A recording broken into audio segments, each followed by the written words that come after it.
Hello everybody, this is Little Ninja, and welcome back to another episode of Ninja's Empire. Where in the last episode we built these two huts here, and man, they look really good. Like, I'm pleased with myself. So this one's for the slime, and then this one over here was for the colors. So yeah, I spent a little bit of time in between episodes gathering just a few more of each color, so that we have a little bit in case we need some ever. Yeah. And today's episode, I want to work on a pretty big project, which involves sheep. Yep, I gathered up all the sheep around the property and stuck them in this hole. And now I'm going to kill them with lava. No, what I want to do is make a sheep farm which has the 16 colors of sheep, so that I can just go and shear the color I want. But I don't want to do it here, because of all the lag. I want probably...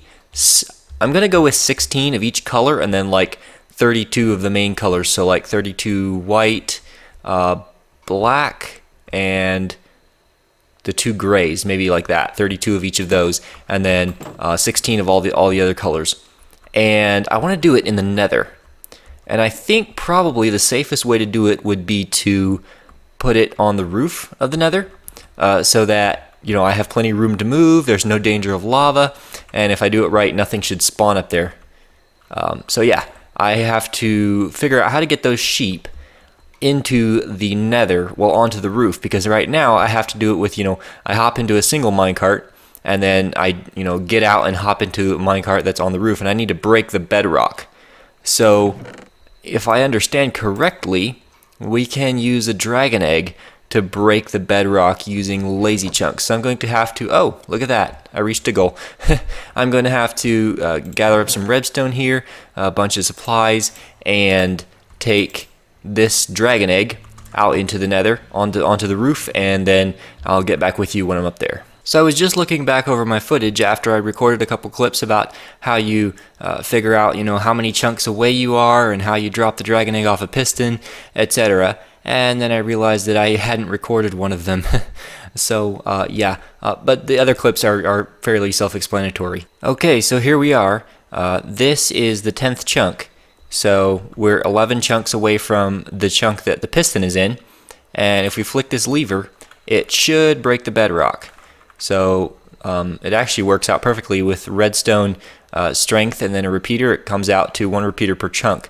So we can just count that. Let me turn these off. So that's 1, 2, 3, 4, 5, the suspense builds, 6, 7, 8, 9, and 10. Okay, did it work? That is the question, and yes it did. Awesome. Now the question is how to get the dragon egg back.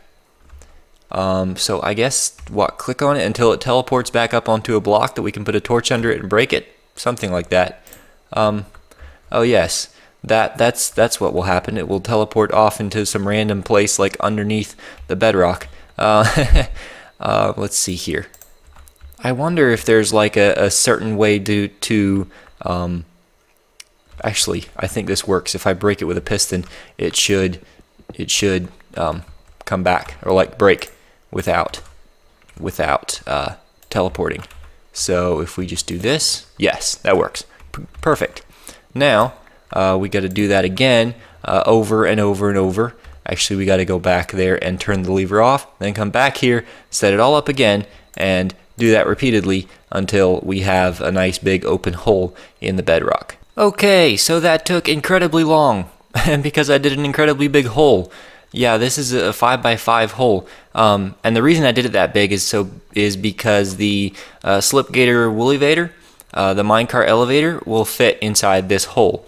So, yeah, I started to dig down, but my pickaxe is almost broken, so I'm going to have to go back through the Nether portal and get myself a new pickaxe. But you would not believe how long this took me, because so you've got to set it up, you've got to extend the piston, put the dragon egg on top of it, run all the way over there, flick the lever.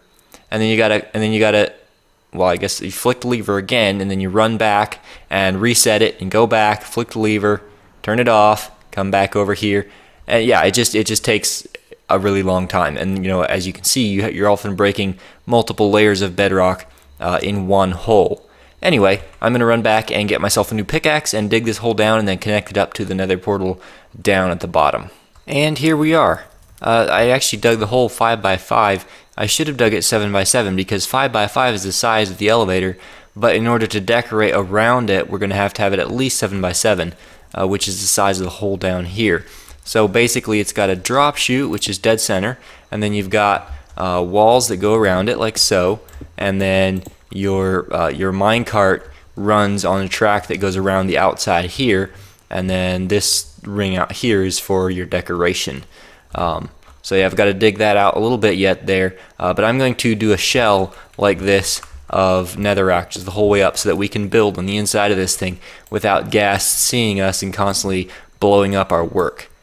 So I'm going to build this shell and dig this out there, and then we can start work on actually building the elevator. Okay, so the shell is in place, as you can see, and I've been trying to think of some texture that I can use that will blend with the bedrock, and bedrock is so ugly. There's not really anything that goes well or that just sort of blends in here.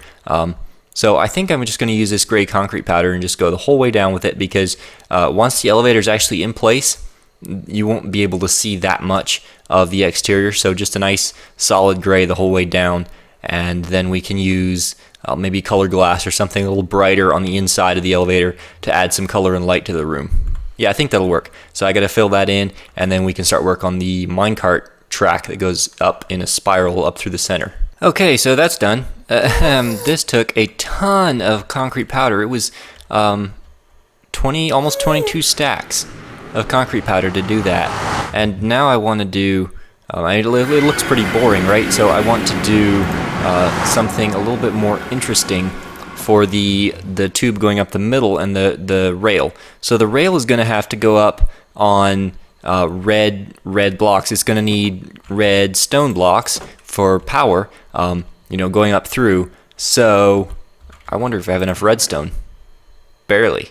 Anyway, so there's going to be those red blocks, and then I'll probably use some other kind of red block for the rest of the build. So so the entire track that the rail sits on is red, and then for the glass, I'm thinking I want to do black glass. That could look really cool, but I actually don't have any glass. I do have plenty of ink, so I'm gonna have to go get a bunch of sand, which I might have in my storage system. Let me just check right over here. Sand. Here we go. Yeah, okay, I have plenty of sand. I just need to smelt all of this up and dye it black, and then we can start work on the rail. This is new. Since when can you not open a chest with a half slab on top of it? That is weird. I can't open. I've never seen that. Is that something that was in an update that I just didn't catch? So can you do it if the half slab's up there?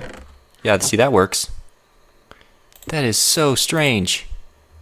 Well, looks like I'm gonna have to change up the design in here a little bit. Okay, so while we're waiting for the glass to smelt, I've been working on some color palettes here. So we've got the redstone block that's going to be powering the rails, and then there's a few options that could potentially go with it. I thought about black terracotta. The idea is with the color palette, I want to do obviously like a nether theme in the build, in the future nether hub and in the sheep farm, and the elevator as well. And sort of like this, but obviously put more color and detail into it. And so like these are some blocks that could potentially work. So we've got red terracotta, which isn't very red, and then we've got this, which is just hideous, and then the black terracotta, which is actually brown, not black, but it could still work for some accents. And then this stuff I actually really like, but it would be kind of hard to do because thing is, it's going to be going up at an angle, and it'd be a little bit tricky to work with the pattern, trying to make it look right. I mean, that just looks a little weird. It's almost too detailed for this place. Like it has a place, but this isn't it. So and then I thought red nether brick works beautifully. The other thing, obviously, it has to go with the redstone. So if we do our rail out of red nether brick, and then you have the redstone block every so often. Yeah, I think that would look the best. and then you have obviously your black stained glass going up through the middle. So that's what you see, that darkened color, which I think is pretty cool. So yeah, now I've got to wait for the rest of this glass to smelt up and dye it, and then take it back up there, and we can start building the rail. Wow, that looks cool. It's missing something though, that there's not enough light in here, and because we can't use water drop like a bucket of water here with a pressure plate for when we jump down from the top. You can just put this vine here, and then when you jump down, that'll catch you and slow your fall. But yeah, that looks good, and I think if we do a redstone lamp in front of each of these blocks, that will look just about right. Oh, that's like, even the pattern goes well with the theme. Does it look a little odd to have it sticking out like that into the glass? Let me put a few more on and see once. I think this is pretty much our only option. Like, anything else will look either equal or worse. So let's see. Yeah, that could look cool. Let me do a few more and see what I think, and take the glass further up through as well.